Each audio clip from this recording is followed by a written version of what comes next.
this applies mostly for today's type of painting, okay? So this is what, as I've written down here, you know, your horizontals have to be true. I've done this little thumbnail sketch here, placing the boat in this scene. I've moved the little house. I'm going to move the little house that's on top of the hill there over to here. Because over here, I mean, it probably would work there. Anyway, that's a by the by. I felt more comfortable with the little house up here, shifted sort of a more central like that. And because the boat is the main subject matter, so the focal point is here really. Yeah, so now I think the important thing here for us to consider today is 3 lines, okay? And those 3 lines are, if I hope you can see this. Okay, I could zoom in, but I'm always forgetting to zoom back out. That's a shoreline. This orange line here is a shoreline. It must be horizontal to your paper, okay? It can't do that. If you have to, there's nothing wrong in this. Mine's a little bit very close to halfway up the page, which is I would say in this occasion, you know, it's okay because we'll probably find that you shouldn't get a sense of 50-50 divide here because of the information happens between here and here, okay, which is off center. Sorry, what I was going to say was this. Let's forget the horizon line for the moment, because the horizon line in a scene like this is going to be incredibly close to the shoreline. And the reason for that is because in this painting, I'm going to convey that we're viewing this boat in this scene because we're on another boat on the same bit of water, maybe 500 yards away from this boat. So the horizon line is pretty low and so close to the shoreline at the bottom of the cliffs, okay, that it's imperceivable. There may be a couple of millimeters there. So we can call the shoreline, for argument's sake, the same as the eye line, the horizon line, okay? Now, as I say, that must be horizontal across your paper. You can't go downwards from left to right or vice versa. If you want measure, you know, if you take whatever this is, 6 inches here, 6 inches there, okay, and mark a perfect horizontal. As I say, as I've written here, your horizontal lines have to be true, okay? So I've done this a few times, and if mine's out, you can tell me off, okay? But there's my sort of shoreline horizon line, okay? I do have sometimes a straight edge. Oops, ding. Yeah, and I will sometimes use a straight edge if I feel as though I've got to get that absolutely, you know, spot on. Now then, there's 2 more horizontal lines here that I want you to give serious consideration to, and that is the top line of our boat in blue here, okay, and the bottom line of the boat. And if you see, what's important is that it's divided by the shoreline behind. So the shoreline cuts into, roughly speaking, for argument's sake, in this scene, halfway up the boat, the vertical side of the boat, okay? So pushing our boat over here somewhere. That means that the bottom line of our boat must be parallel and horizontal to the first line, the shoreline that's behind. And then the top line of that boat must be parallel above the shoreline, okay? That way, we make sure that there's nothing awkward looking, that the sea's not suddenly wobbled over to the right or to the left. And we're avoiding that situation where, you know, we've created a non-flat surface. That's probably the most important part of the design and your drawing, okay? One little tip here, okay? We're giving ourselves a sense of scale as soon as the mounting goes in behind, okay? I'm not doing it exactly the same, it's pretty close. This is taken off Tenby, but we have the mountain looking something like this. Okay, it drops down about here. There's a shape here. I think that's the lifeboat launch section, and then behind there, though it's difficult to realize or see, sorry, there's the distant shoreline back there, which is a separate shape. But to all intents and purposes, the where the this little nearer crop of rock meets the water, it falls more or less on the same line as the distant shoreline. So there's no, and this is because of the angle at which we're looking at this scene. We're not elevated. We're not upon some crow's nest looking down on this boat, and we're not in the water bobbing about swimming with our heads just above surface where we'd be looking up to this boat. We're looking straight across on the flat, on an even plane to it, okay? And that's why things like horizon lines squeeze together. They come together because we're on the same trajectory, if you like, okay? Hope that makes sense. Now then, one more tip I want to give you regarding painting boats side on like this, side profile, and that is the depth of the hull, okay?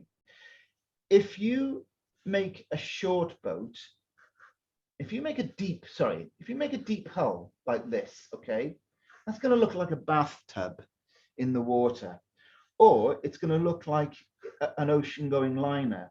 Now, it can't be an ocean-going liner, can it? Because, not this size anyway, because if we can see a building at this sort of scale up here, that would be a very small ocean liner, okay? And the reason why it looks like an ocean liner is because you've gone too deep in the hull here and too short in the length. It's always going to look like an ocean liner if the scale was smaller, if everything beyond it was much smaller. This is intuition more than anything else. So let me just clean up my drawing a second here. So give your little boat, and we'll say that this is a little working boat. Perhaps it's a boat returning or going out to gather its lobster pots. So give your boat a very shallow vertical. Remember, underneath the water, this boat probably there's probably as much, if not a bit more, of the boat under the water. Get a sense, you know, treat these things in a practical manner and get a sense for the volume and the form of what it is you're conveying, okay? So there we are, just to recap, our shoreline cuts through about there. I'm doing way more pencil work than I should do because I'm explaining things. So hopefully you can do a cleaner drawing than mine. So there's the, as I say, there's how to place your boat on the water. Now I'm going to give it a cabin, and cabins, let's look at the middle measurement of our little boat, okay, about here, isn't it? You know, equal measurement from there to there, from there to there. Now the cabin is usually a 4, just off center, forward of center. So we'll put a top horizontal there, and we'll push the front of the cabin. It's not perfect vertical, it's just slightly off vertical. And then there's usually, this is a common design, there's usually a little bit of a wing like that shape on the back, okay, of that little boat. And then when we come to paint it, we'll put in some paraphernalia, maybe the device, the stuff that hauls up the nets or whatever on the back. We don't have to worry about that sort of detail. That can be inferred rather than, you don't need to go studying one of these little fishing boats. You can just infer those type of those details, which will tell you what type of vessel it is. So I'm just doing some cleaning up here, folks, sorry. So once you've drawn this in like I have here, okay, what I want you to do is check it, is to stand up or push your drawing away from you, or walk back and just look at your measurements. Make sure in your horizontals, sorry.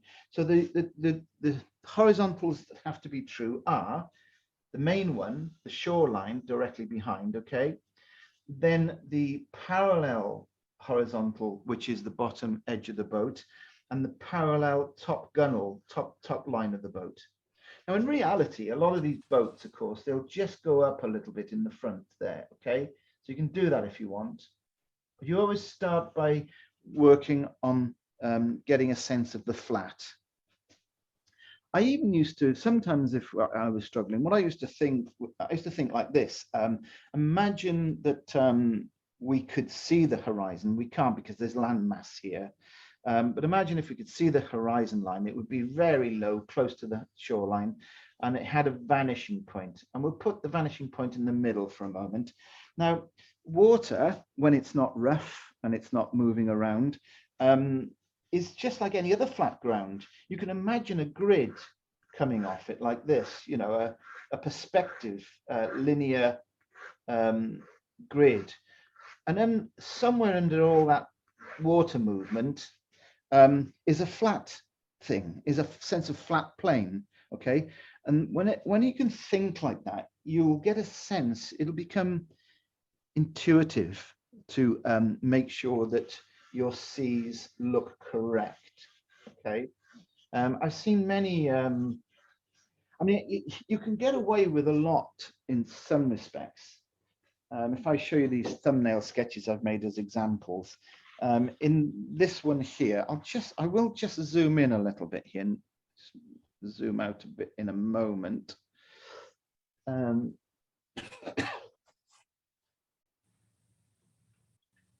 As I say, sometime in the nearish future, we'll probably do a session on boats in different weather conditions. But I've just put on this one here, higher viewpoint. Look at how, so there's my shoreline there, and there would be my horizon line. This is a higher viewpoint, suggesting that I'm on a cliff or on a much higher boat, looking slightly down across the water. Look at how the boat shifts down in front of us. It's below, unlike the one we're doing today, it's below the shoreline, considerably below the shoreline. That tells you, and the horizon line then would be a little bit higher. It'd be somewhere near there, okay? Shoreline there, horizon line behind, a little bit higher than what we're doing today. So you're looking down, and that means you'd see the boat positioned further down.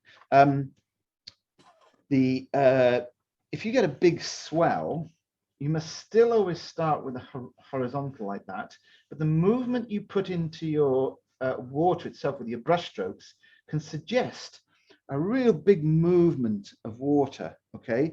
But you must always still somehow convey a horizontal, supported by a horizontal, a good horizontal. Out in the open ocean, slightly different. You can sort of get away with it a little bit more here, but if you still think, well, somewhere underneath that water, there's a flat, okay? But then the brush strokes you create in the foreground are large, sweeping, sculptural marks like this, okay? And your boat would be off center. The axis of that boat would be off center. It'd be like this, you know, with its walls going in that direction and the cabin going over to the side there. These are great for dynamics. And as I say, I want to do one of these in the new year. I put rougher conditions here, but could you see that one then? Sorry. Yeah, so it's sort of doing large sweeping shapes here in the foreground. Yeah, and if you just want a bit of slightly rougher conditions here, you know, you still keep your horizontal, it's suggesting it's the flat plane, but your boat could be slightly off the parallel. So whereas this one is parallel because it's fairly calm, a little bit of movement in the water under the boat here might suggest that the parallels do go off kilter a little bit. So what I'm trying to do is just give you ideas to set you up for, you know, any situation where you're putting boats on water. To avoid the cut out and stuck on look, we'll more or less deal with that with paint rather than pencil work. It's all about what we do with the bottom edge down here. Okay, let's get some paint going. So I'm starting with a 1-inch flat, okay? And I'm just going to get I'm not going to spend too much time with the sky. I'm picking up here some, oh, I've got to zoom back out, haven't I? There we are. And get focused again. Let me just put my hand there to focus. There we are. Okay. So yeah, I'm just starting with a little bit of ultramarine blue. Because something I do, and I've noticed in some classic paintings over the years when I've looked at them, when you're dealing with sea scenes like this, there's always a hint of green in the sky, and I think that's probably the obvious reason for that would probably be because it's reflecting the sea. So what I'm doing is I'm putting in ultramarine blue, a little bit of cerulean blue, and a very small amount of that phthalo green, okay? Because, yeah, as I say, skies around the sea do tend to be slightly green, have a green tinge to them. Just going to start at the top. I'm not going to put too much on without reloading. Reload very quickly. Now, if you wanted to do as we did recently and pre-wet that sky, please, feel free to do so. So I'm just going to go over the building as well. You could go over the land because the land's going to be mostly, yes, all right, stay out of it for now. I was going to say the land is mostly in silhouette, but I think we'll just keep some areas at the top of that cliff in light. I'm going to warm it up a little bit down here. So I'm cleaning my brush. Okay. And I'm picking up a bit of raw sienna here. A little bit of raw sienna, mix it thoroughly. Don't let any of the, try to avoid any of that pigment get stuck in the fibers of the brush. Now see how I went over the distant bit of land back there, just at the edge of the painting, okay? And you can even take a little bit of this in here. I don't mind there being a slight green tinge to this lower part of the sky, because again, as I say, quite like that idea of a slightly greenish looking sky. I'm just going to tidy up here, tissue, take off any beads. We know what beads make if we allow them to stay there. Those beads will turn into cauliflowers. So I'm just mopping up the beads. Okay, there's other occasion, of course, when the beads will be used, but not on this occasion. In fact, what I'm going to do just to prevent those beads turning into cauliflowers, what I'm doing here as I speak is I'm cleaning the brush, the 1-inch flat brush. I'm squeezing all the water out of it. And I'm just going to trace along that edge, picking up the bead, okay?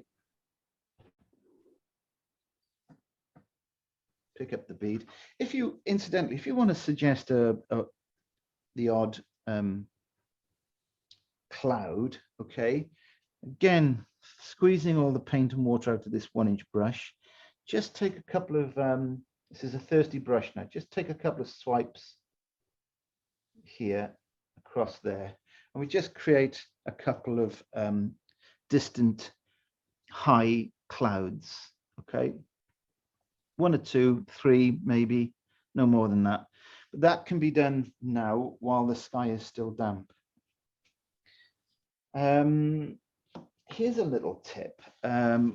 Since I've been working more on the flat, and that's another reason why I've downscaled my paper size too, folks.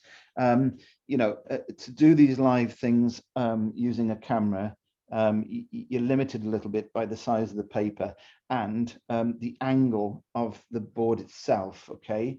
So if you can, try to always work a little bit with a bit of an angle, unlike myself, which is I'm virtually flat, nearly flat here.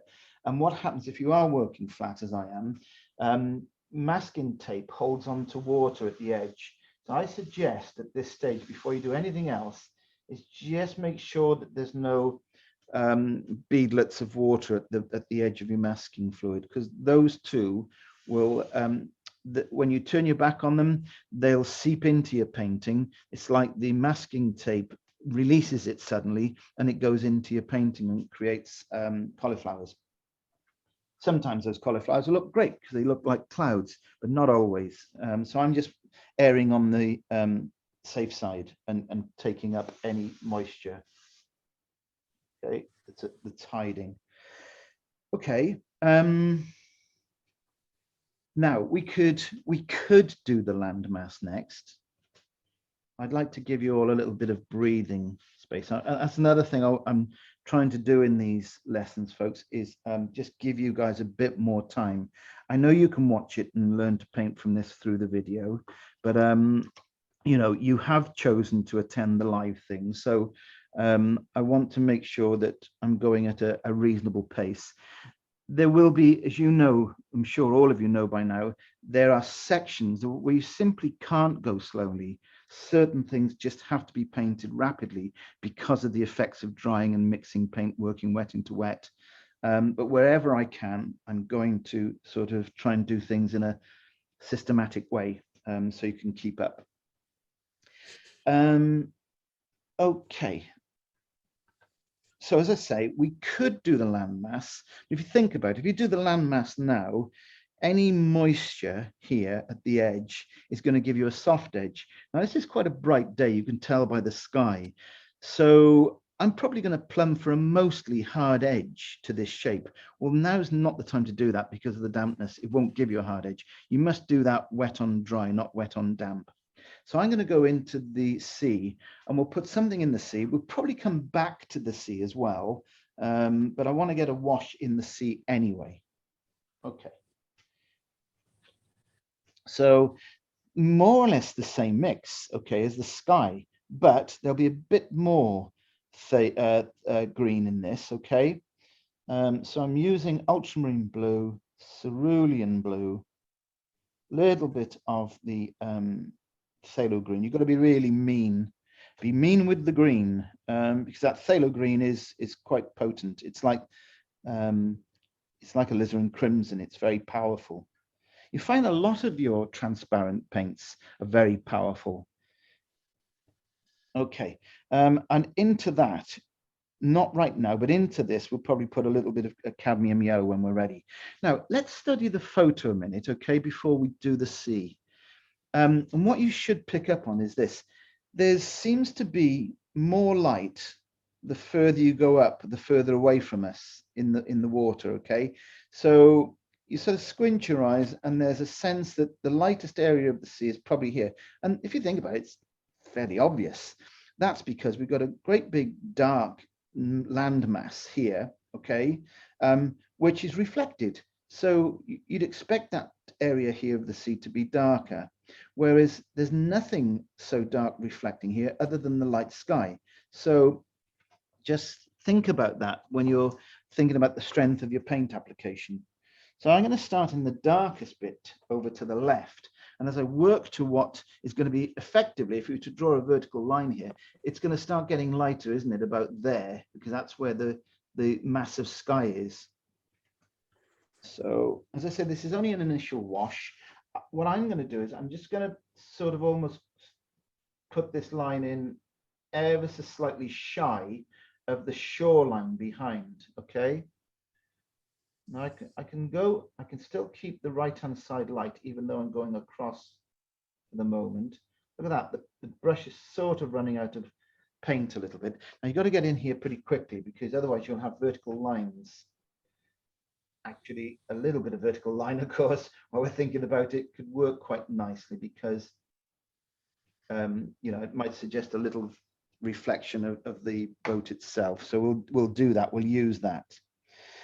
So much quicker now. I'm having to go in here with the same three colors, getting a bit darker down here and over to the left. I'll come back in a moment from the left with some slightly darker colors. Here I go. More paint. So how would you make it darker? One, you use more paint, and you use a little bit of alizarin crimson in there, okay?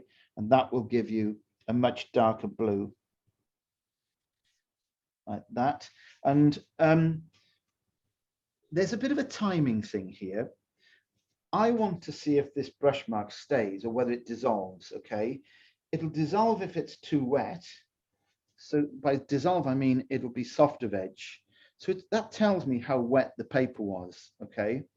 So I think that's pretty good. I think that's all right. I want to put a little bit more phthalo green in it.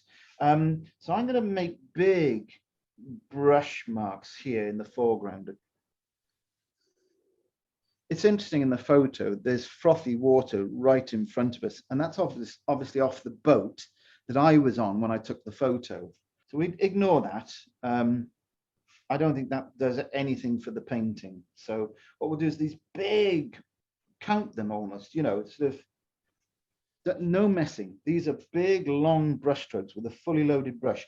But once we get beyond here, as we start creeping towards the boat, I take a little bit more water, and these lines become they become thinner, and they become slightly closer to each other. So they go something like this. Remember, we want to keep this light over here, okay? But they're thinner and closer together as we go towards the boat like this. And that should be okay. Now, I'm guessing that in about 5 minutes time, maybe less, a lot of that will have lost its shape because we were working wet into wet. Wet into wet is a little bit misleading. It's more like sort of wet into damp, or damp into damp. Okay, because if we went wet into wet, you certainly wouldn't see anything of my brushwork there if that was really wet into wet. So while I was talking, of course, I think it went from a state from wet into wet to damp. The paper went damp. So I was able to keep my brush shapes, my brush marks. Let's take a breather there. Give us all a chance here just to sort of, you know, think on this. Think back now for that. If you're up to date, if you're up to speed with me, if you're exactly where I am with mine now, stop and think, you know, how many brush strokes did I do there? Am I still putting brush strokes in there? You shouldn't be. You know, if you started that section the same time as me, you should have stopped at the same time as me.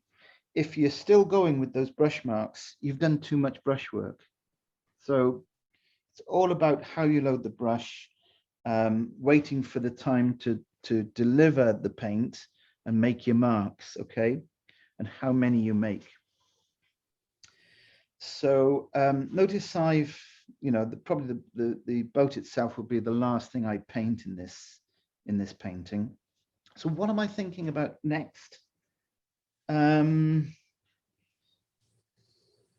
That little bit of land over there could be done more or less any time, but I think we've got to get something in here now.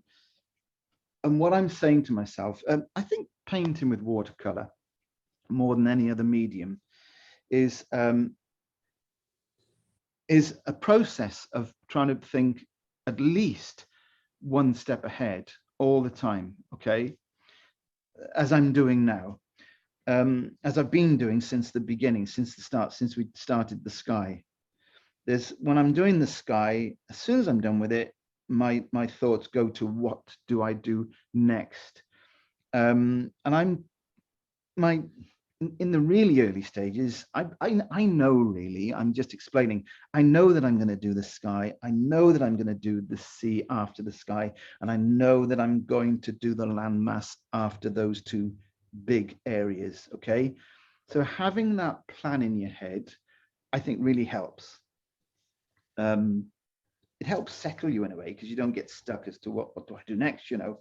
So there we are, sky first, sea secondly, landmass third. So what colors do we use in the landmass? Excuse me.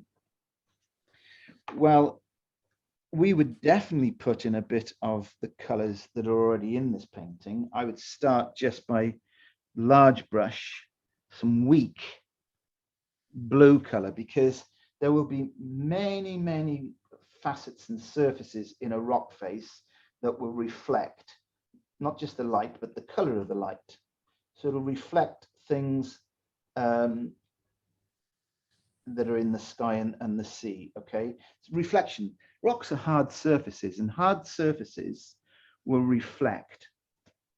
So there's just a quick, almost haphazard application of fairly weak blue, or the color that we used in the sea itself. But when on closer inspection of that landmass, we can see greens, warm greens in particular. So let's put a bit of medium yellow and a bit of raw sienna, which will give us quite a natural green, because I've just placed that into the blue that I had on the go already for the sea. Okay, so I'll just recap. I picked up a little bit of cadmium yellow and a little bit of raw sienna, and I put both of those yellows into a puddle of blue that was being used for the sea. Okay, I've obviously, as I've been talking here, just dropped a little bit of water in my sea there, and I'm hoping I'll have to take it off, and I'll probably have to do something about that later. So be careful. Unlike me, I'm talking and probably not doing what I should do half the time. Don't hold your brush over your painting if it's dripping water. So what I'm going to use this color for, this greeny yellow, is, let's say there's sunlight up here. Okay, so I'll cut an edge like this. Seems that the green I'm looking at the photos I do this. The green seems to disappear about here, doesn't it? I'm not copying the photo, exact. I'm doing what I want to see. I'm presenting the green where I want to see the green. It follows fairly close to the photo, but I don't think that little distant land over there, there's a bit of green evident. Okay, I think that might look a bit awkward. I'm going to put it there anyway because that's what the photo says. But I think what you'll find me doing in a moment is, when I get round to putting another color on that bit of land, I'll put a bluey gray over that, and I probably won't be too worried about whether I lose the green over there. It'll barely register a green that far away in the real world, or it's not going to work terribly well for your painting. So I'll hide that in a moment, but I'll put it there for now. So I think I'm okay. I can't see much evidence in the photo, but I wouldn't be surprised if there's a little bit of vegetation creeping down some of that rock face in places. I'll leave it like that. That's fine. That's absolutely fine. So if I'm going to go darker and make the rock faces here, okay, do I wait for this green to dry and go over it, or do I work wet into wet at this edge? And what I'm talking about here is now putting in something that resembles the actual bare rock below the grassy area that comes down to the water.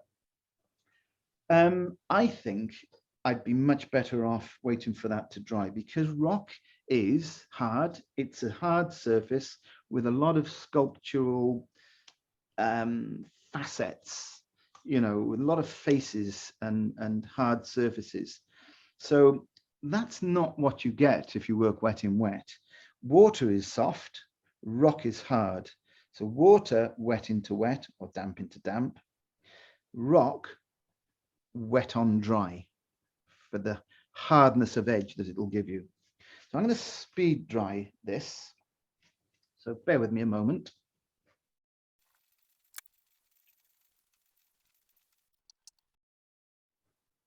Okay. Now, if you've read your pack, the materials, I have put some optional extras in, and one is a cut in half old credit card, which can be really, really useful for this type of rock face effect. Okay, so there's my trusty bit of card. That's going back some. It's an old iTunes card. Okay, so again, the 1-inch flat brush. So everything we've done so far has been done with the 1-inch flat brush. And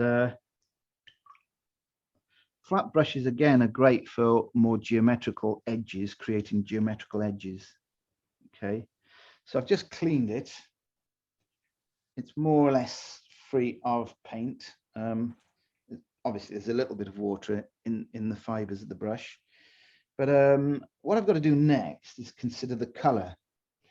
Now, the photo tells me it's a sort of browny, pinky sort of color, which is not going to work with my existing puddles here. Okay, so let me just clean that off. You know, a bluey green like that is a cold color, and what we're after is a warm color. So I could have, of course, used the bigger area, but this is not a massive wash mix that I'm trying to make. I'm going to stick with the more convenient, smaller wells here.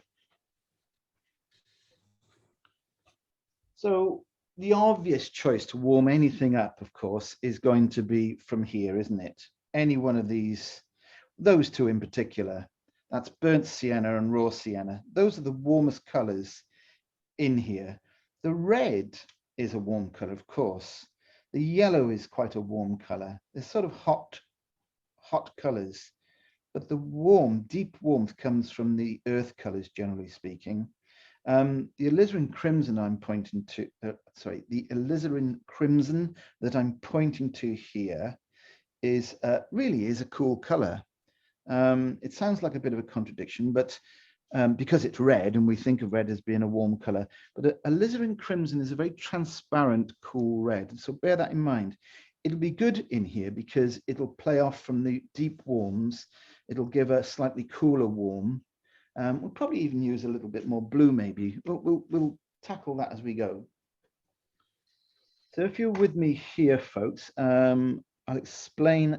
I'm thinking that step ahead, okay? I've just worked out my colors. They're going to be warm. The shapes are going to be geometrical with the help of a flat brush and a card that we can scrape some shapes into. But here's the other thing. You'll see me leave, even though you can't see it in the photo, you'll see me leave a little bit of a white margin above the waterline against the rocks back there, okay? And just that's something that will delineate because tones will get very close. Why do I do that? Why do I leave a little white line at the water's edge? Because of what I just said. Tones get very close in these shapes. Now, the brain of the viewer is going to want something to make sense, okay? So we leave a little white line to express that change of shape, okay? This is the water, this is the rock face, this is the cliff. So we leave a little thin line there. I'll probably affect the thin line because, you know, it should be broken, but that's why I do it. Little thin line there to tell our viewer where one thing stops and the other starts. Right, let's pick up some burnt sienna. Quite rich, quite strong. Bit of raw sienna into it as well. So this is going to be my starting color, okay? Now, this might be misleading. You might think I've said one thing and done another. I'm going to be working wet into wet once these colors go on, okay? Because I remember I said, you know, you want to be working wet on dry. But I'll be mixing. I can't just rely on that one color for this. It would just look too bland and flat. So once this starting color has gone on, you'll see me picking up a bit of cool, perhaps a little bit of that alizarin crimson, and I'll be adding into this in a wet in wet situation. But I had to dry the paper because somewhere, particularly where rock meets grass, there'll be areas where you'll need a hard edge. So it's back to that hard edge versus soft edge. And guess what? You know, it's a 70-30 ratio, isn't it, this thing? It always is. So it's rock, it's hard, it's a hard surface. So the 70% is going to be given to hard edges in this area. The remaining 30% is going to be soft edges in this area. So there will be wet in wet, but I will make sure that there are a lot of hard edges despite my wet in wet technique. So here it goes. I'm going carefully. Do take your time around the boat. Leave a little slither of light like you've done for the shoreline back here. There's my little slither of white back there. Got to do this pretty quick because if you go too slow, you know, you will end up with things that you can't shift afterwards. And you want your hard edges, you want control over your hard edges. So where I hold my breath is about here, just leaving a slither of light there. Now I can be a little bit easier to do this bit. That might be an easier way of doing it, is just hold your brush handle towards the top of your painting like that, go across in that manner. So there's the color that I want to start my rock face with. Now, before this gets a chance to dry, I'm picking up a little bit of alizarin crimson, going up here in the corner of this puddle. Don't deliver it to the main puddle. Go up here to the corner of the puddle and start thinking, well, you know, look, I'm going to warm this up slightly. Sorry, I'm going to cool it down slightly with a cool red in places. Just here and there, hit here and there. Now then, the color that's you're screaming out for here is a cool. So I'm going to choose cerulean blue and put it in here. I'm not going to put it in this warm mix. So I want the cool to be cool. So cerulean blue into here, nice and clean on its own. Okay. But the mixing is going to go on the paper, not on the palette. So a little bit of that blue in places like this, maybe as you go further up the cliff, should cool off a little bit up there. Anywhere where you think the rock is exposed to the sky above, it's going to get cooler. So up here, not so much down near the water. This cool color, you know, exists further up the cliff. That's quite okay. You can sort of see some subtle shapes here. I'm going to go around my boat with some burnt, ultramarine blue with a bit of burnt sienna in there, just to nail the dark playoff between the boat and the background cliff.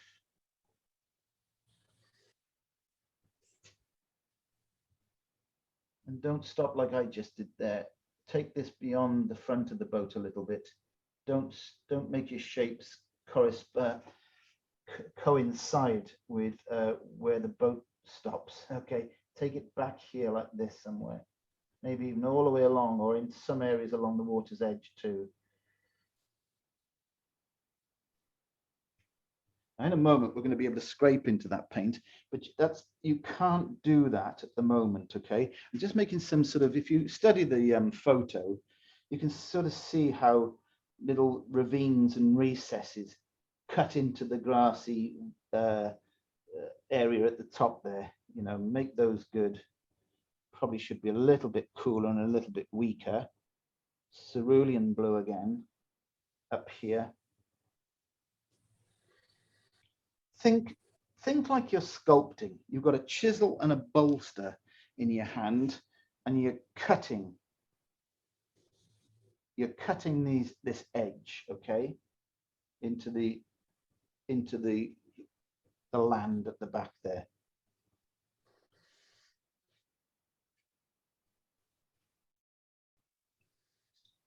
So just to recap, before I do the scraping with the credit card, just to recap,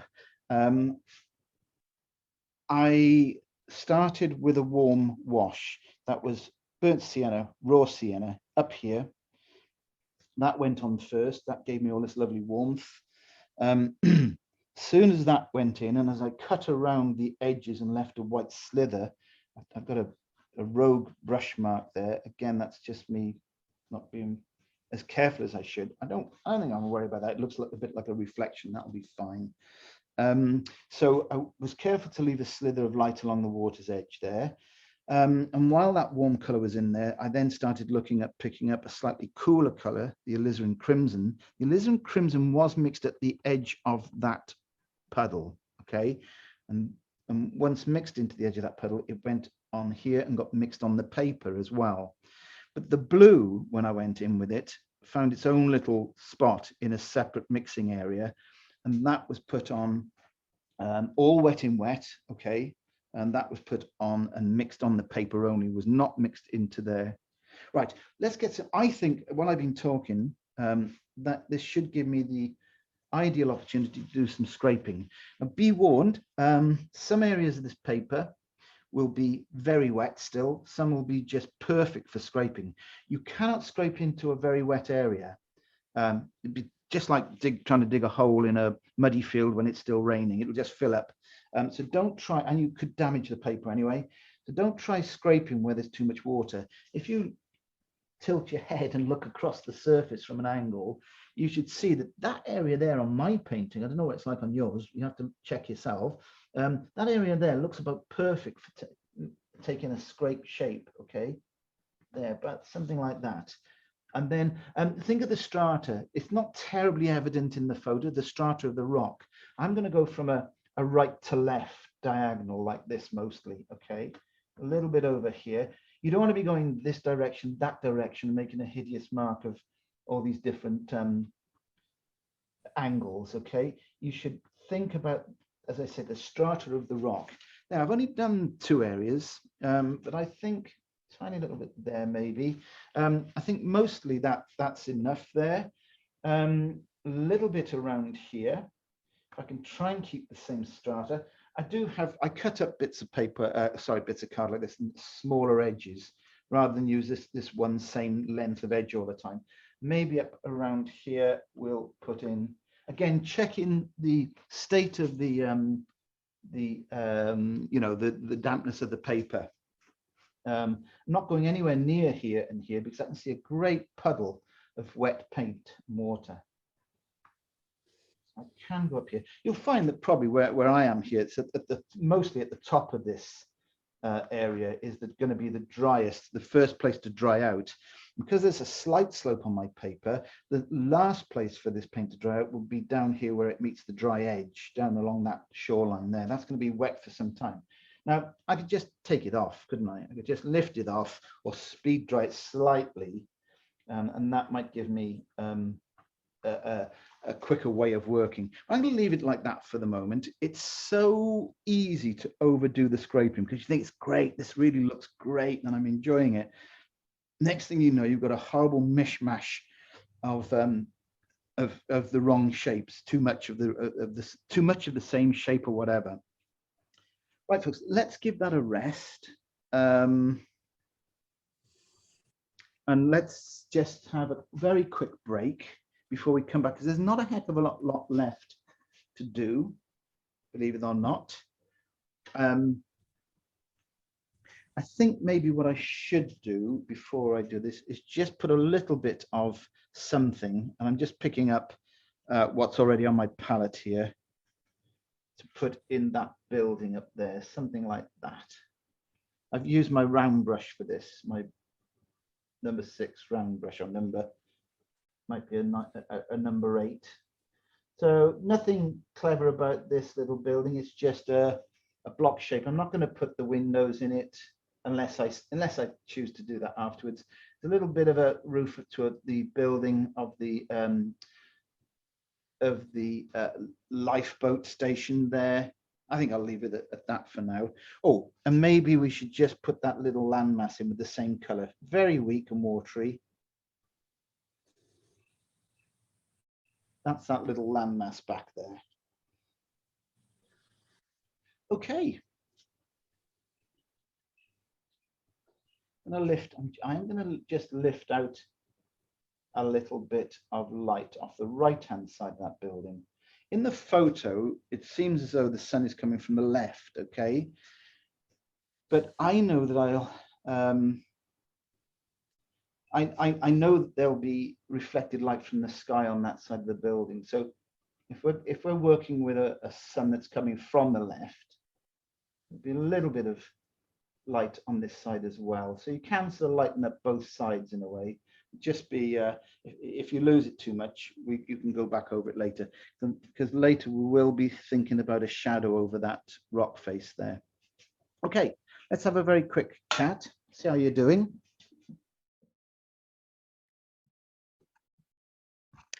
Okay, I feel it necessary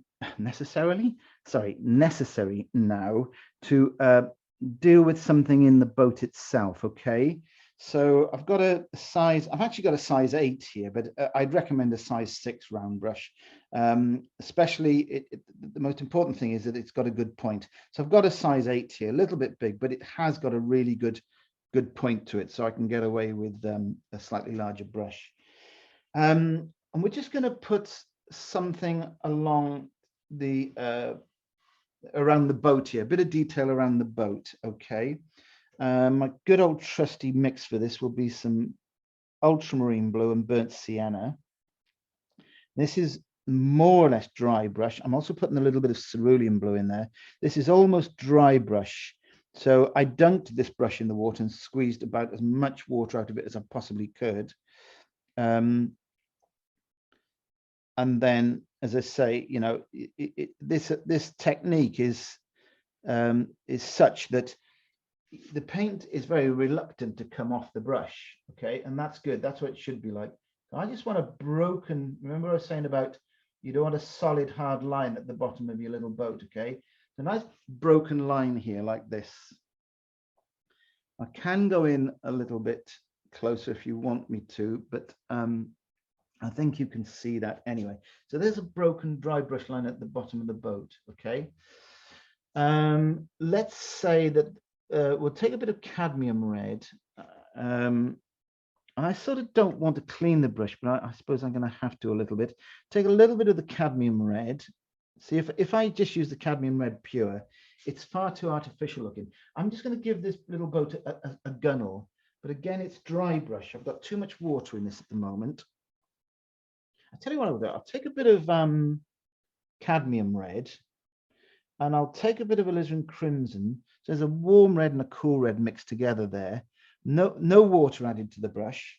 And so this is going to be my gunnel. But my gunnel, that's the top edge, of course, of the boat, okay, is going to be just below the white paper line. So I'm leaving a little slither of white along the top of that boat at the back there, okay? And again, just like the bottom dark line, this is a lift off, put back on, a broken red line. Always leaving a little slither of light, if you can, at the top of the boat, okay? How do I do that so steady? I rest my hand here. The hand is just resting. All my weight is on that fleshy part of the hand, and I just pull the brush steadily along from left to right. I'm right-handed.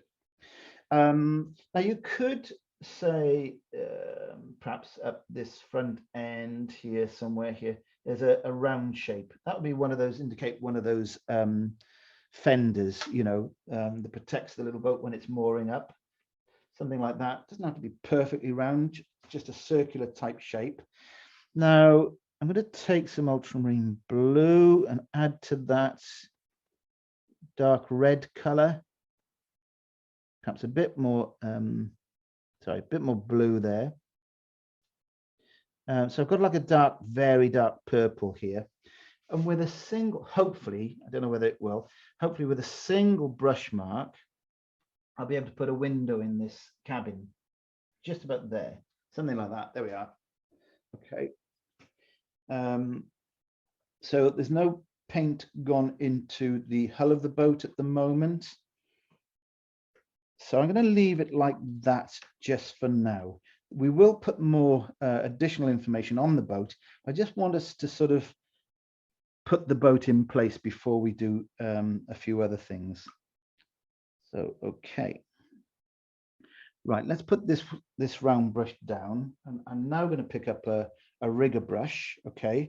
And with more or less the same mix, that was mostly ultramarine blue and burnt sienna, if you remember. Bit of cad red, we can borrow that as well. It doesn't really matter. The main two ingredients are ultramarine blue and burnt sienna here. And I only use a bit of cerulean blue in this if I'm dealing with what I'm about to do. I'm just going to do some line work. If you look at the photo, there is a hint of, I don't want to put in, there seems to be a parasol or an awning or something, a bandstand or something like this, just out of shot. I'm not going to put that in. That's just the wrong place. But there is, I'm going to put in, there's a post of some sort about here. Mine's quite close to the building because I moved my building over. That's quite strong, isn't it? So I'm just going to take some of that off the tissue and rethink my mix. So I'm going to come over here and take more cerulean blue with it. That'll lighten that mix a little bit. Yeah, and so I'm just creating some interest here as though there's some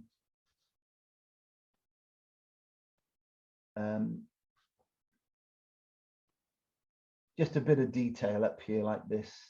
May just be a couple of lines at the edge of the grassy areas on the above the rock area, the rocky face area. Just around the building, really, not nowhere else, other than other than something around the lifeboat station there, just a bit of an edge to that lifeboat station. Like that. Now in the rock face, we can, using the same mix again, but a little bit more water. Making more of it for myself here so I don't run out. We can sort of create a few lines. Again, do you remember when we were scraping out, we had to consider the strata, okay? Then these lines do the same thing. They have to follow the strata. You don't want too many, just a couple of lines like this. A couple near the boat, maybe. They might be a bit stronger, a bit darker, but not much. Don't go too mad with that. We'll want to put some detail around the boat later. I think that's okay. There's enough information there. So let's make sure all that is dry. If it's not dry, speed dry it. Now, because I used a very dry mix, I think I can safely say that I can do what I want to do next, and that's put a bit of a shadow over this rock face, over the cliff, okay? And we'll do the boat last, and maybe just a little bit more in the sea to finish the painting. So, as I say, if you're not absolutely 100% sure or confident that that bit of line work that you just did is bone dry, then speed dry it. So you take your dry. Before we continue, please consider subscribing to my channel, and if you want immediate notifications as to when I upload a new video, then please remember to also click on the bell icon. And if by the time you have put the shadow over some of this area and you have lost those lines, you can always sort of put those lines back in later, okay? And I sometimes put them in with white lines because that would be reflected light. They're still going to create lines, remember, okay? So, right, I have this mix over here that I was using a moment ago for the dark lines. All I have to do really is just add some shadow color type to this, and that for me is ultramarine blue. Okay, ultramarine blue, alizarin crimson. Be really careful with the alizarin crimson, it's very strong color. And then make sure you've got plenty of this. Don't be mean with the shadow mix, okay? It's a big wash that you're thinking of. It's better to have some left over it by the end of it than not to have made enough. And then you find yourself frantically trying to remix the same sort of color just because you haven't finished what you wanted to do. It'll tell in the painting if you do. So make more than you think you need. So into that now, which is a slightly purpley blue now, you want a tiny bit of burnt sienna, and I mean a small bit of burnt sienna, because there was a grey from the line work that I was doing in this mix before I started mixing it. I think that's okay. It can be strong. It's better to make it slightly too strong, but if your shadow goes on and stays on too strong, it won't look like a shadow. Shadows are transparent, remember. So if you just put in a test mark, say over here somewhere, and don't like it, think that's too strong, lift it off with a tissue, as I'm doing here, and just get some water into that mix, okay? Into the mix that you made on your palette. So let's have a test hit. Look at the using the photograph for reference. Look at how it seems there's an area here thereabouts. Don't use your house as a landmark because we've moved it. But on the photo and the cliff, there's a shadowed area. I think that is a bit too strong, actually. So I'm just going to pick up a little bit of water with my fingertips here and add to that mix, okay? And then get that color moving about a bit more before it has a chance to get dry. Now, the thing with the shadow is you've got to try to make sure that, unlike the photo, which just looks like a flat, dark shape, that area, you've got to try to make sure that you can still see what you did previously, that little bit of line work, the scraping. So if you can't see that, it means you've made your shadow mix too dark. Now, an added confusion to that will catch you out is the fact that it'll look dark. It'll look like you've lost your shapes underneath at first because it's at its strongest. When it dries out, however, those shapes can come back. You will see what you did. You're scraping out a little bit later as the shadow dries out. It can be a tricky one to get right. Now, I'm making abstract shapes here. I'm leaving. I fancy just sort of an area down here, a little oasis of light on that bit of rock there. Now, if I go further afield with shadow, I'm picking up more water over here, taking something up here with some more water in it, and we'll say that that's a much flatter shape and it's a bit paler, something like that. And then you check your edges. You think, you know, am I happy? Do I like what's going on at the top edge up here where it meets the grass? I think I can make it a little bit better if I'm honest. I'll take a little slither of shadow, something like that, into the grass up there. That looks better. And then as far as this area goes, I'd make it slightly weaker, but be more nonchalant about it. Just cover it, okay? Go up to the boat. Remember to be careful around the edge of your boat. You don't want to lose that light illuminated surface off the hard surface of the boat. Something like that. I may have made that too weak. So I'll just add a little bit of strength to that back.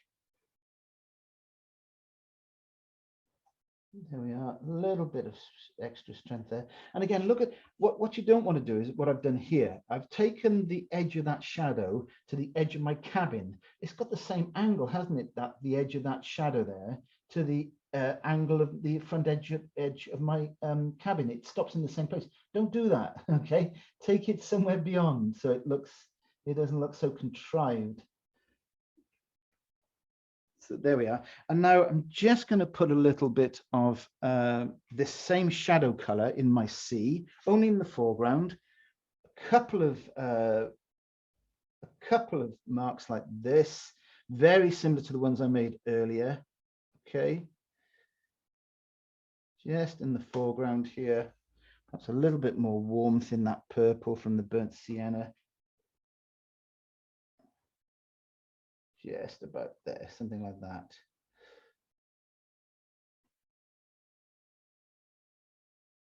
and then we'll do a little bit more on the boat.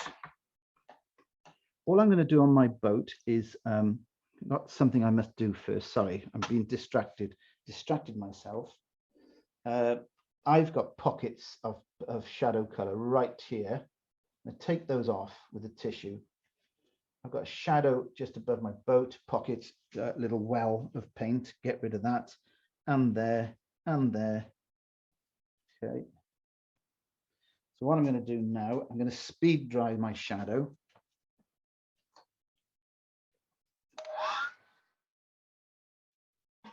And I'm going to go back to my rigger brush and go back to that sort of dry brush mix we made. Ultramarine blue, cerulean blue, burnt sienna. And just going to suggest a little, you can hardly call it a mast for this little boat. It's a sort of little rod that comes out the cabin. It's probably got the navigation kit and stuff or apparatus attached to it, something like that. Put a little mark or two on that gunnel, something to put a shadow under that little fender there. And remember, we had these things have, if you've sort of ever even just glanced at these boats, you'll notice that they have an apparatus for hauling up nets and things, and they tends to just be a metal structure of some sort, maybe a drum, a reel, a drum for reeling in the ropes, etc. You just really have to sort of think practical as to what you'd expect to see there. It's not much, it's just stuff that helps tell the tale. Okay, perhaps something just there, about here, and we'll go over this with some white. I think we can go in a little bit stronger in some places along the bottom there. Now what I'm going to do is just put that rigger brush down for a moment,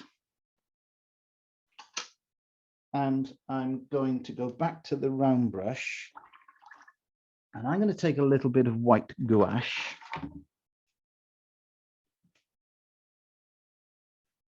Okay, this is the white gouache. Take a small amount, and there's quite a bit of water in this brush. I dunked it in my water tub, and I shook off the surplus water. I've left a little bit of water in there. And what I'm going to do here is land that white paint just in the middle of the hole where there's no paint, okay? And then carefully make contact with that red of the gunnel. And I mean, just very carefully make contact with that. And what you should see happen is the paint that you're just teasing into at the edge will start leaching into the shape of that boat there. Okay, as soon as it starts leaching that little bit of red from the gunnel, the red gunnel, into the white paint that you've just applied, you should stop that. You've done your job. Okay, now I'm just going to put a little shadow over the front end of the cabin like that, because it just looks better. It just looks less flat if you do that. That was one brush mark. And then sticking with the white gouache, but changing brush, going back to the rigger brush.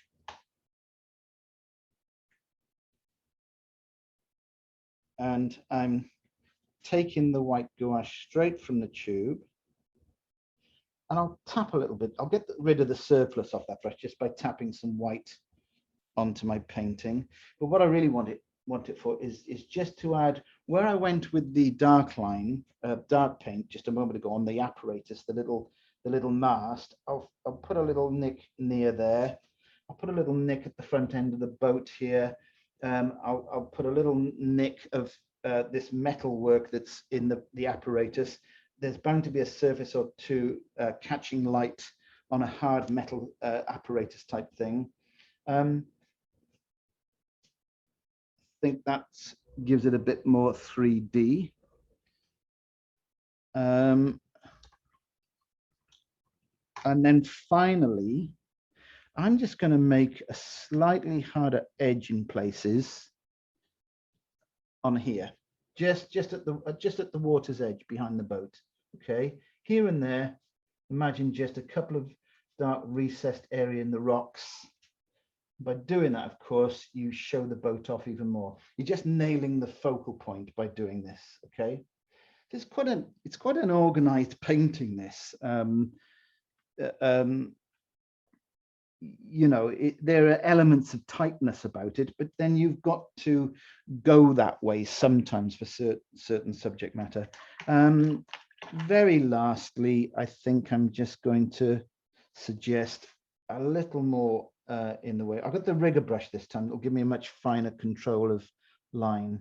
I'll just make some even smaller, thinner, closer lines as we move towards the boat.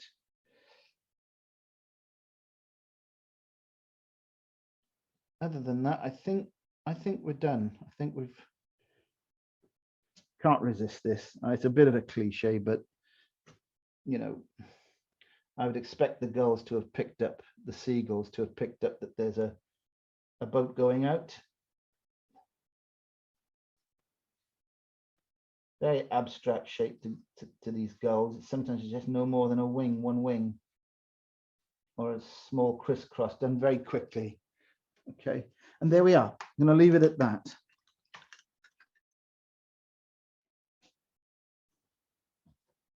There we are. I'm going to leave it there for a moment, folks, while you have a look. Hope you've enjoyed that. Hope you found it informative. There are pencil lines in the painting still, okay, where I roughed out my shape in the initial stages. When I know this is absolutely dry, probably tomorrow, in fact, I'll just take a soft putty eraser and get rid of those pencil lines. If this was a different painting, I mean, a lot of my own personal work is often quite looser than this and rougher than this, and I will leave the desired pencil work in as part of the art, as part of the artwork. It's sometimes it enhances, not sometimes, most of the time I find, providing you leave the right bit of pencil work in, some amount of pencil work is obviously going to have to be erased. But in this case, where it's quite a traditional watercolor effect, slightly on the tight side, I've got to say, but then you probably don't want the pencil marks in that type of work. There we are, folks. Hope you enjoyed it, and hope it was informative for you.